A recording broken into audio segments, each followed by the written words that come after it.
Hi everyone. I look like an old tired lady today. Look at this. Like I have like jowls. I was driving home from tutoring and I feel like I'm gonna throw up. So I thought I should pull over, which is where I am now. Yeah, oh my gosh. I don't look like I'm a happy camper today. Like as I talk, it's like these things are moving. Like what is happening to me? Ah so today is today's Thursday. I had my second session for my nipple tattooing on Monday. I feel like I'm gonna throw up. I worked from home today too. I worked from home. Granted, my son came over, so I was socializing for a bit. But I ate food. I've been keeping hydrated. Like I don't really know why I'm nauseous. I guess I feel like all the lidocaine that they injected in me, like my stomach is so sensitive to medication, and I feel like the lidocaine is like there was a lot of it that was injected in me on Monday, and my body seems to be expunging all of it. I don't usually throw up. I just feel like wicked nauseous. Like everything's all acidic and like I'm burping a lot and I just don't feel right. Fortunately, some ladies from church have been bringing me meals for dinner, and today's was mac and cheese, or is mac and cheese. It's in my back seat. I can't wait to eat when I get home. But I worked from home today. I've been working from home all week just to take it easy. I have a flexible schedule that way. And it's MCAS right now, which are the standardized tests for math for Massachusetts, or not math. This week is ELA for Massachusetts. So most of my tutoring kids have been canceling anyway because they're just fried from testing all day, which worked out actually well with timing. But today I had one cancellation and I only had one kid. So like I've been home, like I wasn't laying down this morning. I slept decently last night. I've just been like laying around, and then no, actually it's not true. Now that I think about it, I was working from home, so I was typing a lot today. Maybe that's what it is. I was typing a lot today, trying to like make up hours from not working as many hours in the beginning of the week because of the tattooing and the discomfort. But anyway, I just wanted to kind of give you a heads up as to where I'm at in case you're, wondering how it is to have your nipples tattooed on. I feel like the second appointment in general, too, has the most work done because the first appointment, there's a lot of, like, measuring and talking about, like, where you want it to be and how big you want your areolas to be and all these things. And the second appointment, like, she just, she knows the colors to use. She knows the size, like, she knows what she wants to do. So they just kind of, like, get down to business and she does her thing. But when she sees that my body is, like, enough, I don't know what that looks like on her end, but, because it's like, I would think that something would get red, but what is there to get red when you don't have an areola? I don't know. But she did it, like, long enough, and she's like, we need to stop and just schedule another hour. The next time, even the last time, was supposed to be just like for touch-ups and stuff, but it should just be that one last session and then I'm done. And I have a pretty high threshold for pain, but I'm having some pain. I haven't been taking the Tylenol as much as I've been feeling better. Today it's just nausea. Like, so when I went, I walked down the hill today to get something for breakfast. So I did and I think I should have exercised, and like that was my walk and that was it. I have not been back at the gym yet. My muscles are not ready for that in my chest. And then I just drove to do tutoring just for one kid, but yesterday when I did tutoring, I had my laptop and, like a clipboard or something. Today, and a pencil pouch. Today I had a textbook. And a water bottle, like my 30-ounce Stanley I got from Runway. But a 30-ounce full water bottle is, relatively heavy. But the textbook, like holding the textbook, that was a lot.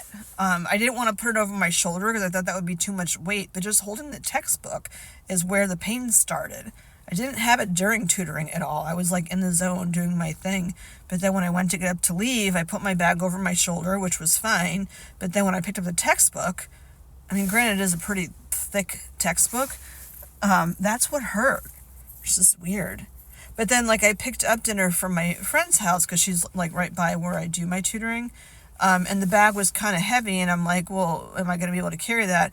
And I carried it with my left hand, and she's like, do you have to use your left hand because you can't use your right hand?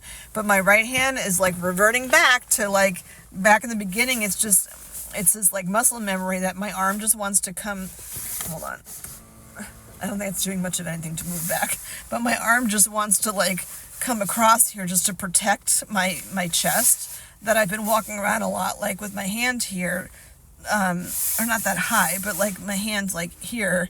Like, I noticed that I'm, like, holding onto my jacket and just, like, if you would have your arm in a sling or something just as protection. I don't know. I don't want to talk that long. I don't feel good. I need to just lay down and, like, eat. And I had, like, a regular breakfast. I had a regular lunch. It's just, this shit does a ton to your body, man. And I feel like, in general, I don't regret this nipple tattooing at all.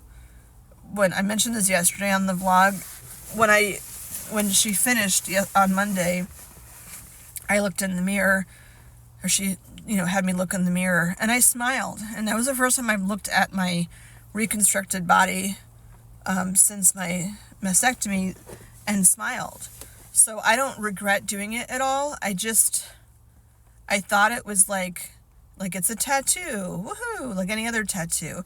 I didn't realize all the parts and stuff that's involved because this is a tattoo and, like, not a normal area where people have tattoos. The pain that I'm having is not even really inside of my, there's a lot of, like, I don't know what they call them. There's a word for it where, like, you get the needle here in your areola, but then you feel it here because the nerve ending starts here, but it's numb, but it ends here, and you can feel that. And it's just weird, like, poke here, but it hurts here.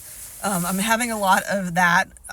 My right side, I have it, like, right under my armpit again, that same spot that I had from the beginning, but I think it's just, my body is uncomfortable and in pain, and the places where it manifests are the similar places that I had after my surgery, even though the tattooing is, like, not a similar process in the least, like a tattooing is. It's just weird how your body remembers how or where the pain should be. So yeah, I just wanted to check in. Like, I have one more session with her to finish the tattooing, and then, like, I just need to be done. I've had so many vlogs about accepting your post-cancer body, but I feel like this is the, like, Jen wake-up call, like, enough. Like, I'm striving for perfection.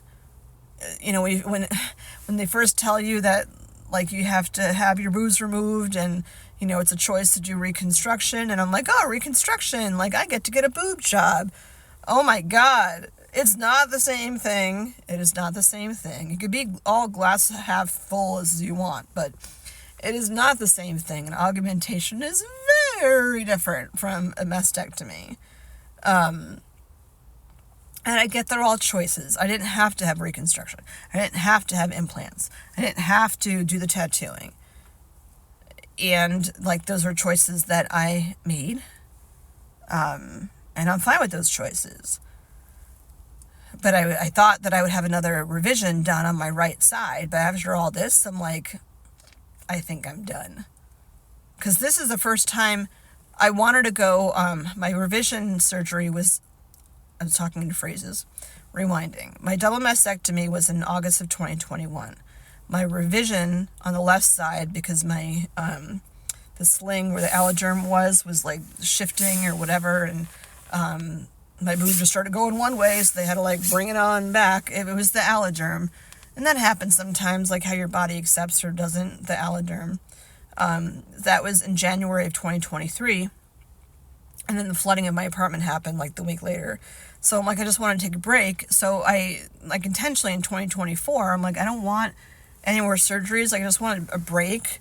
And I thought, like, okay, 2025, I'll do the tattooing. Like, that'll be my treat.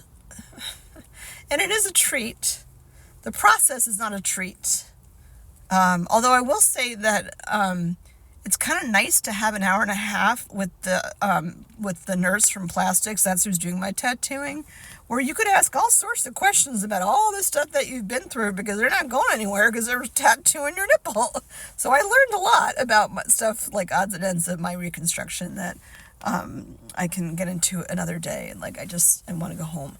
But being that I felt gross, I wanted to come on here to just share that with you. And yeah, as much as I'm like striving for perfection and how I want my boobs to look, I understand so much more now, A, from experience, and B, from questions I asked the nurse from Plastics about like why my boobs look the way they do after my surgery. You know, one mastectomy is not like them all. That is totally not the case. They're all different. And when you remove a nipple from a boob and you need to, like, you know, close them on up and you still want it to look like a boob, it's not going to be the same. Like, they call it skin sparing because they have to, like, you know, pull your skin down. I mean, think of, even for men, like, think of the size of your nipple and your areola, and imagine getting rid of that, like having to cut that out, because the cancer cells for me, like, I had a tumor that was right by my nipple, and it was pretty high up in the layers of skin, and to put my nipple back on would be like potentially putting cancer back on, and like, why take that chance after you're doing this to your body? Like, why do that?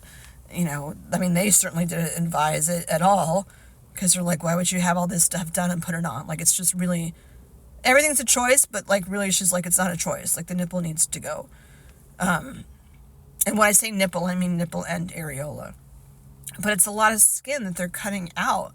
Like, when she showed me the picture of like how she draws, like she drew it on me, like what part they're getting rid of. I mean, I had fairly decent sized boobs before.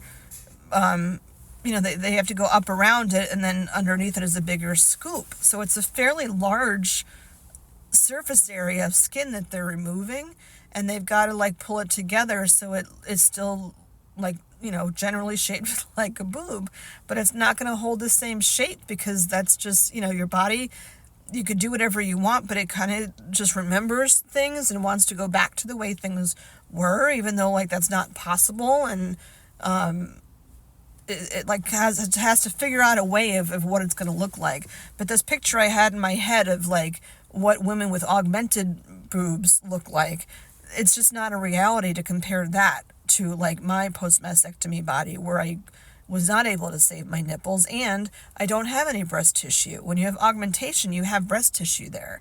It's different. So if you're thinking you're going to look like, you know, Pamela Anderson or whoever else, you know, out there has really big boobs who had augmentation done, it's not the same thing. In the beginning, I told that even to my kids. I'm like, I get to get a boob job for my 50th birthday. I think I just said that to kind of make myself feel positive too, but that's just so not the case. So I'm being kind to my body here. I feel like this was again, I'm happy with how it's going, and will be very happy when it's totally done. But I'm not going to do another surgery. Like, this was like my way of learning that like enough is enough. Even if I had another surgery, like, it won't be perfect.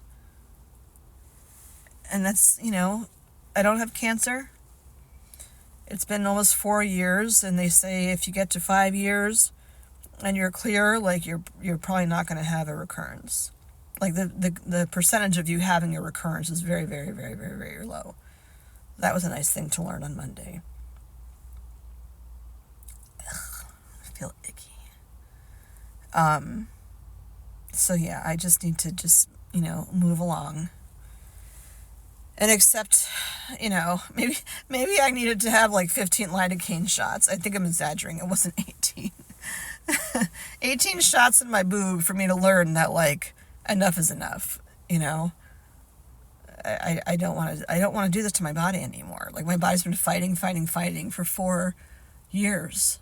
Really 5, because I had a lot of health issues before I was diagnosed, when I didn't know that I had cancer, but I did.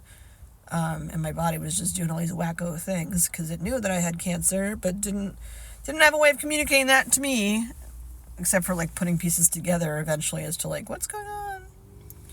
All right, I'm going to go home and eat. I feel like I have a ball of like acid that just needs to like pop in my mouth. And I like don't really ever throw up, but I feel, ugh. I need like ginger ale and peppermint tea and carbs. That's what I need. That's not helping my weight thing, but I don't really give a flying fuck right now.